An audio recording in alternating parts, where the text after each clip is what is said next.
हरिओम प्रिय दर्शकों, आप सबका स्वागत है हमारे YouTube चैनल में। निर्जला एकादशी हिंदू पंचांग के अनुसार ज्येष्ठ मास की शुक्ल पक्ष की एकादशी तिथि को मनाई जाती है।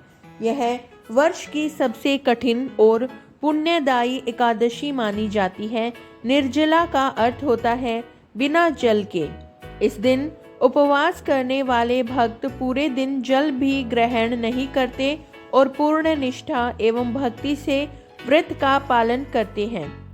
इस एकादशी का महत्व इसलिए भी अधिक है क्योंकि जो भक्त वर्ष भर की एकादशियों का पालन नहीं कर पाते, यदि वे केवल निर्जला एकादशी का व्रत विधि पूर्वक करते हैं तो उन्हें सभी एकादशियों का फल प्राप्त होता है। इस दिन पूजा, उपवास और दान के विशेष नियम बताए गए हैं। इनमें से दान को सबसे महत्वपूर्ण और पुण्यदायक माना गया है। दान का महत्व हिंदू धर्म में दान को धर्म, मोक्ष, पुण्य और पापों के प्रायश्चित का माध्यम माना जाता है। खासकर एकादशी जैसे पवित्र अवसरों पर किया गया दान अनंत गुना फल देता है। निर्जला एकादशी पर किया गया दान अक्षय पुण्य प्रदान करता है और व्यक्ति को मोक्ष की प्राप्ति कराता है। 2025 में इस एकादशी की तिथि शुभ मुहूर्त पंचांग के अनुसार 6 जून को रात 2:15 पर एकादशी तिथि शुरू हो जाएगी। यह तिथि अगले दिन यानी 7 जून को सुबह 4:47 पर समाप्त होगी। इसलिए निर्जला एकादशी का व्रत 6 जून को रखा जाएगा और एकादशी व्रत का पारण हमेशा द्वादशी तिथि को किया जाता है। इसलिए निर्जला एकादशी व्रत का पारण 7 जून को होगा। तो चलिए दोस्तों, जान लेते हैं कि निर्जला एकादशी पर किन किन चीज़ों का दान करना विशेष फलदायक माना गया है। पहला, जल से भरा घड़ा। जलदान। जलदान को निर्जला एकादशी पर सर्वोच्च दान माना गया है। इस दिन जल से भरे हुए मिट्टी के घड़े में तुलसी का पत्ता, आम के पत्ते या लाल कपड़ा बांधकर दान किया जाता है। इससे प्यासे को जल देने का पुण्य मिलता है। पितरों की आत्मा को शांति मिलती है। व्यक्ति को मृत्यु के बाद स्वर्ग प्राप्त होता है और पापों का नाश होता है। दूसरा, वस्त्र दान। कपड़े दान करना। इस दिन गरीबों, ब्राह्मणों या जरूरतमंदों को वस्त्र दान करना अत्यंत शुभ माना गया है। विशेषकर सफ़ेद वस्त्र या गर्मियों के हल्के सूती कपड़े देना अच्छा रहता है। इस दिन वस्त्र दान करने से जीवन में सुख समृद्धि बढ़ती है, कष्टों से मुक्ति मिलती है, दाता की कीर्ति बढ़ती है। तीसरा, छाता, चप्पल और पंखा का दान। गर्मियों के मौसम में इन वस्तुओं की आवश्यकता अधिक होती है, इसलिए इनका दान विशेष रूप से फलदायक होता है। इससे गर्मी में पीड़ित लोगों को राहत मिलती है, जिससे दान करने वाले के घर में शीतलता और सौभाग्य बना रहता है। साथ ही आयु और यश में वृद्धि भी होती है। चौथा, अन्न और फल दान। अन्न दान। निर्जला एकादशी पर अन्न का दान बहुत पुण्यकारी होता है।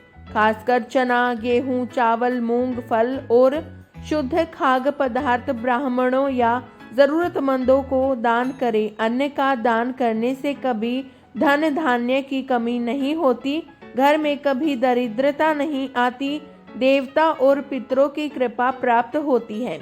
पांचवा, घी, शक्कर और गुड़ का दान। ये वस्तुएं शरीर को ऊर्जा देती हैं और खास तौर पर गर्मियों में बहुत उपयोगी होती हैं। इनका दान भी विशेष माना जाता है। इससे जीवन में मिठास और ऊर्जा बनी रहती है, स्वास्थ्य अच्छा रहता है, देवताओं की कृपा प्राप्त होती है। छठा, तुलसी पौधा और बेलपत्र का दान। तुलसी और बेलपत्र का धार्मिक महत्व अत्यंत उच्च है। इनका दान करने से पवित्रता और सकारात्मक ऊर्जा मिलती है, घर में शांति और समृद्धि आती है, ईश्वर की कृपा सदैव बनी रहती है, रोग शोक से मुक्ति मिलती है। सातवां, चंदन, इत्र और सुगंधित वस्तुएं। इस दिन चंदन या सुगंधित द्रव्य दान करना भी उत्तम माना गया है। ये वस्तुएं देव पूजन में भी उपयोग होती हैं। इनके दान से मन शांत और प्रसन्न रहता है, पवित्रता की अनुभूति होती है, मानसिक तनाव से मुक्ति मिलती है। 8वां, पूजा सामग्री का दान। कपूर, अगरबत्ती, दीपक, रोली, हल्दी, कुमकुम आदि पूजा सामग्री भी दान की जाती है, विशेषकर उन लोगों को जिन्हें ये उपलब्ध नहीं है। इससे धर्म और भक्ति की भावना बढ़ती है। भगवान विष्णु प्रसन्न होते हैं। अगले जन्म में धर्मात्मा जीवन प्राप्त होता है। 9वां, किताबें और धार्मिक ग्रंथ। श्रीमद् भगवत गीता, विष्णु सहस्त्रनाम, रामचरितमानस आदि ग्रंथों का दान भी उत्तम होता है। इनके दान से ज्ञान और विवेक की वृद्धि होती है। घर में आध्यात्मिक वातावरण बनता है। शिक्षा और विद्या में सफलता मिलती है। 10वां, शीतल पेय, शरबत, बेल का रस। निर्जला एकादशी पर शीतल पेयों का दान अत्यंत शुभ होता है। यह दान लोगों को गर्मी में राहत देता है, शरीर को ठंडक और पोषण दोनों प्रदान करता है। सड़क किनारे या मंदिरों के पास पेयजल सेवा केंद्र लगाएं और बेल का रस, गुलाब शरबत, खस शरबत आदि वितरित करें। 11वां, दान पात्र और ताम्रपत्र। धार्मिक दृष्टिकोण से तांबे का पात्र दान करना अत्यंत पुण्यकारी होता है। यह आयुर्वेदिक रूप से भी लाभदायक है। इसका जल स्वास्थ्य वर्धक होता है।